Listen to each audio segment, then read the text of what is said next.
Hello, everyone. Hi, Paul. It is my biggest pleasure to invite you to and introduce kind of Paul Zak to you. Paul is the CEO of Immersion Neuroscience, and he will be talking to us about combining AI and commercial neurophysiology to accurately predict hits.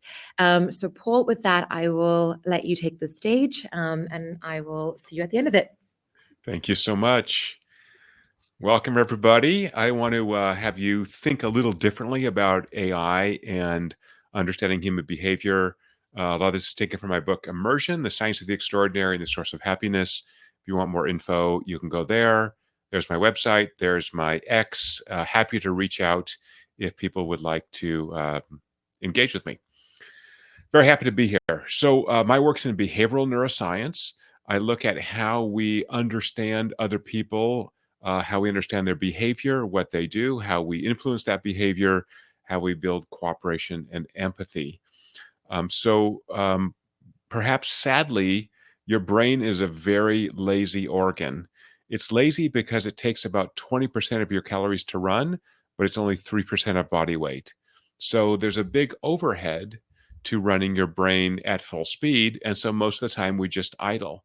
And that means the brain is constantly doing a cost benefit calculation to see if the information or experiences we are in is sufficiently valuable to fully process that information. So that manifests as habits. Habits in the brain are pathways that become defaults. And so we see this habitual behavior. And from a business perspective, we often want to change people's behaviors or understand what habits they might build. So that costly change in habits is a cost that the body does not want to generally bear. It's a high metabolic cost to change behavior. At the same time, there's this irreducible randomness in brain activity that tells us that there are opportunities for influence, opportunities to predict what people might do based on the experience we might create for them. And in doing that, we can potentially influence and understand people's behaviors. So over the last, 20 years in my lab, we did a bunch of published scientific research to identify how the brain values social emotional experiences. And I've called that valuation system immersion. So, immersion is a high frequency electrical signal that's measurable from the nervous system that identifies the degree to which people value an experience. And when experience is valued neurologically, it's much more likely to be acted on, to remembered, and to be enjoyed. So what's interesting is the origin of these signals is deep in the brainstem, so they are very well conserved across individuals. That means they're very consistent across individuals. So this approach I want to tell you about using neuroscience and AI captures effectively the behavior of aggregates, so groups of individuals, market behavior by measuring a modest number of individuals directly. So this approach has sometimes been called brain as predictor. So if I can measure brain activity, particularly for social emotional experiences that are capturable, I'll show you quite easily at scale, but I can capture that from 35, 40, 50 people. I can very accurately predict what large millions of people are going to do, large masses of people. So this gets us around the inaccuracy of self-report. I think the dumbest question we can ever ask a consumer is, do you like this? Liking, that's easy. I like everything. Sure, everything's great. What I really want to know is this sufficiently valuable to you that you will act on it, remember it, share it? That seems to me the key question, and that's the question we've worked on for many years. So immersion has two core components. One is attention. That's associated with the brain's binding of dopamine to the prefrontal cortex. I've got to be attentive or present, or it's not going to be a great experience. And the second is this experience has got to be emotionally valuable to me. I call that emotional resonance. that's associated with the brain's binding of another neurochemical called oxytocin. So dopamine and oxytocin induce electrical activity that kind of dance with each other, and we can capture that electrical activity in many ways. But in my work, I've convolved those signals into an overall new measure called immersion. I say that I have done unnatural things to natural data in order to get a single data stream that is measurable to capture how effectively this might predict individual and aggregate behaviors. So I think of immersion as this little nagging, sweet grandma in my picture that reminds you to do this thing, do this thing, do this thing, because it's sufficiently important. So the question is, why would we use AI in this? Well, it turns out the brain is inherently nonlinear. And by taking this high frequency neurophysiology and applying AI techniques, we capture a lot of that nonlinearity and substantially improve our ability to predict aggregate outcomes. So we've done this in lots of different areas. I'm going to give you a couple snapshots, and hopefully we have time for a couple of questions as well. So the first was, can we predict hit songs? We did this in collaboration with a well-known streaming service. They sent us 24 songs that were just about to be released of all different genres. We asked people if they liked them or not, if they would listen to them again. That conscious, self-reported numbers have zero predictive ability. But when we when we measured neurologic immersion while people listened to these songs, using a linear model, we could predict hit songs with 76% accuracy, so statistically better than 50-50, which is baseline. And once we apply machine learning, our predictions get to be 97%. So the reason this is important is that 90% of songs on streaming services have 10 listens or less. That is the band and their moms, right? So if we want to produce music that people really love, that artists can make a living on, they've got to get out of their heads and into other people's heads and be able to capture what people really value second by second. We've also done work recently and published it on why people actually watch ads. So generally, when you measure, marketing materials, advertisements, you're asking people, you force people in experiments to watch the entire commercial. Here, we said we're going to pay you if you want to watch this thing for 1 second, for 10 seconds, for the entire time. We'll pay you the same amount. You decide how long you want to watch, and we showed that the acceleration of immersion, this kind of change in immersion, strongly predicted how long people watch public service announcements. We used PSAs because after we paid people to watch an ad, we gave them an opportunity to donate money they had just earned to a charity that was addressing the ad shown in the PSA. And the longer people watched, the more likely they were to donate money. So now we have this mapping from the value the brain gets from this experience, immersion, to my likelihood of continuing to watch it, to the behavior that we want to see. And those predictions, again, were quite accurate. And lastly, in very recent research, we collected immersion data. I'll tell you how we get that in a second. 8 to 10 hours a day for people living in a retirement home. And we every morning ask them, hey, yesterday, how happy or sad were you? How much energy did you have, high or low? And we're able to apply AI to these data and predict high or low energy, happy or sad with 98 to 99% accuracy. So we can capture very effectively using a commercial platform if people are doing well or not. So we can create interventions if people are below threshold for a long enough period of time so that we can intervene if people are heading towards depressive states. So low energy, low mood. Interestingly, for the nerds like me in the audience, we use hourly data. We took this second by second data, averaged it to each hour. That hourly data is a random walk. But again, because of the inherent nonlinearity in the brain, AI picks up nonlinear relationships that allow us to get very accurate predictions of people's feeling states in this case. So we do this by applying algorithms to data we pull from smartwatches. So standard, we're device agnostic, smartwatches, fitness sensors. We apply algorithms that allow us to infer the activity of the brain's cranial nerves. This is the brain's output file, stuff coming out of your brain, which is a very nice, stable signal that lets us determine the degree to which an experience is immersive to you or not. And that means we can do neuroscience at scale. I call this distributed neuroscience. Now, in this work, we always have people consent. They push yes on that start button on their smartwatch or phone to say, I consent to collect this data. Once we have things like implantable devices like Neuralink, where there isn't necessarily an on or off switch, then we are in a world in which, um, even though perhaps initially looking at treating medical disorders, these technologies might be able to be used to enhance our cognitive or emotional abilities and or to be able to influence others by sending them information that perhaps they don't want to see or process. So I think there's an important role here for consent to having an off switch so that, as Elon Musk has said, we don't lose human consciousness as we begin to merge with machines.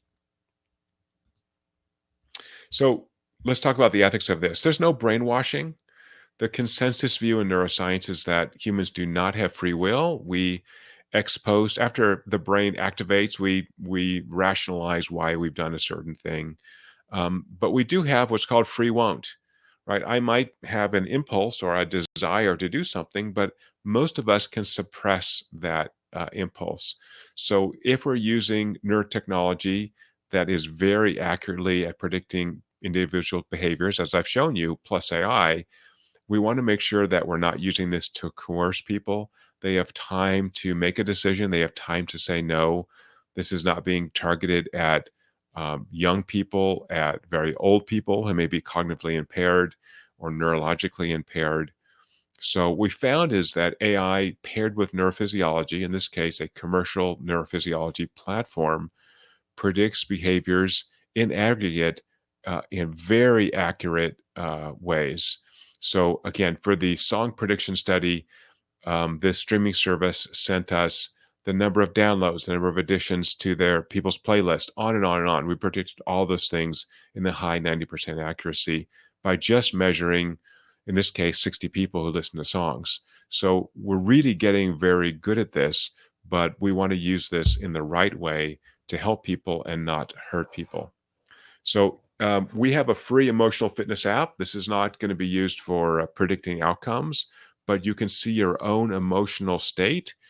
This is currently iOS only, and you can see that second by second. That emotional state is your immersive value of an experience. So how much value is your brain getting from this experience first? And second, your physiologic, psychological safety. So how comfortable are you in this environment around these other humans? So if you want to try that and you're an iPhone person, give it a shot. Again, we support half a dozen or more different wearables. If you're an Android person, your app is coming soon. So you can try it. Call my bluff. I think the most important word in science is the word bullshit. Science is a way of getting rid of bullshit. And so if you try it, you can see for yourself. Happy to take more questions. You can either do it here or you can shoot me an email on my channels all shown there. And if you've got questions, push them to me. We've got 5 minutes. Look at that. Awesome. Thank you so much, Paul. You're getting a lot of interesting discussion and love in the chat. We have a couple of questions here for you. The most recent one is, if our brain is working non-linear, how can AI improve our school and teaching systems?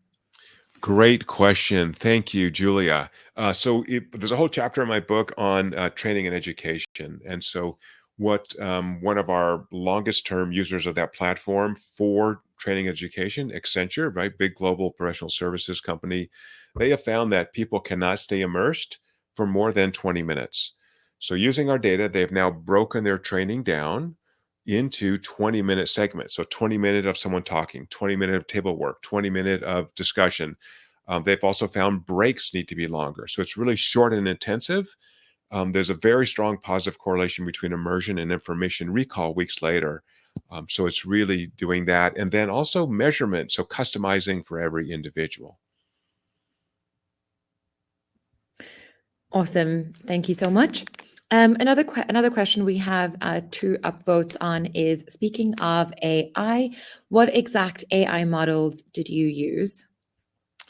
So I discussed three different publications. We generally have used ensemble machine learning models. So these are models in which you basically have models of models. So I'm using lots of different machine learning algorithms and then essentially weighting those to get the most predictive model. But we've used lots of different techniques. Great. Cool. We have a couple questions coming in. One from Caitlin, who says, very cool research. Did you notice the songs that were predicted to be popular were similar? If so, how do we avoid merging towards one sound? Curious also about the people in these studies, their backgrounds, and if cultural influenced what they found popular. Oh, great neuroscience question, Caitlin. Thank you. So first of all, we used convenience samples. So these are undergraduate and graduate students at my university in Southern California. Um, so it wasn't the target audience. The streaming service sent us all different genres: rap, pop, rock. So we didn't choose those. They sent the songs to us. So um, non-specific audience and high generalization of songs. So the work to try to predict hit songs previous to this used all these attributes of the songs, sometimes hundreds of attributes: how fast, how slow, is it loud, is it what the beat's like, is it a minor key or major key, on and on and on. And those very poorly predict. They're just barely at 50%, so just barely above kind of flipping a coin.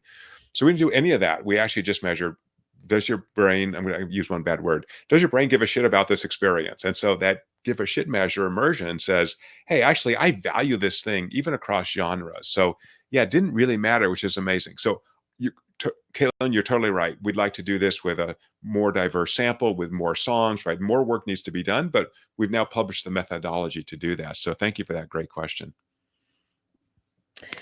Thank you, Paul, for answering that great question. We have a couple more coming through, one of which asks, based on your research, what are some of the best traits to enhance for emotional fitness? Oh, what a great question.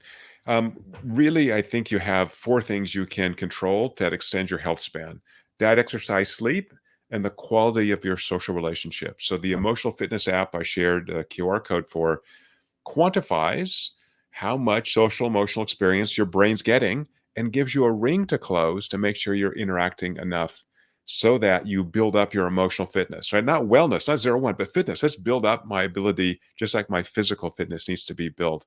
So what's beautiful about this is the brain is very promiscuous when it comes to getting social value.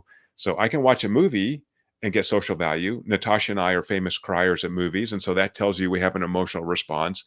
You can play with your dog. You can be on a Zoom like right now. So all those things give us social emotional value. And when that value is high enough, then you are emotionally fit. And then when you do get a kind of a negative interaction with a human, or life goes bad in some way, well, you've built up that emotional fitness so that you're not facing depressive symptoms. Awesome. Another one. Most humans have contextual triggers that are part of their environment. That break sometimes help create interesting pathways, generating new ideas. Is there a way to integrate context change trigger in AI? That's a wonderful question. So what we find from a neuroscience perspective, and also behaviorally, is that we humans slash the brain likes things that are new but not too new.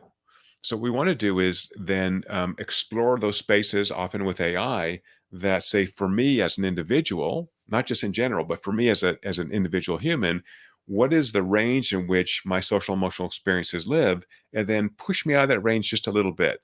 So if you think of music, so I've listened to a lot of music. Atonal music, I don't get it. I don't like it. It doesn't work for me. I don't know who listens to this, but it just doesn't work. Too weird. But if I hear a new pop song or a new rap song or whatever, generally I like it because it's kind of similar to stuff I'm used to. So that's where I think AI will do a great job of exploring those spaces. Awesome, Paul. We're at time. Thank you so much. You guys are awesome. Thank you. Bye.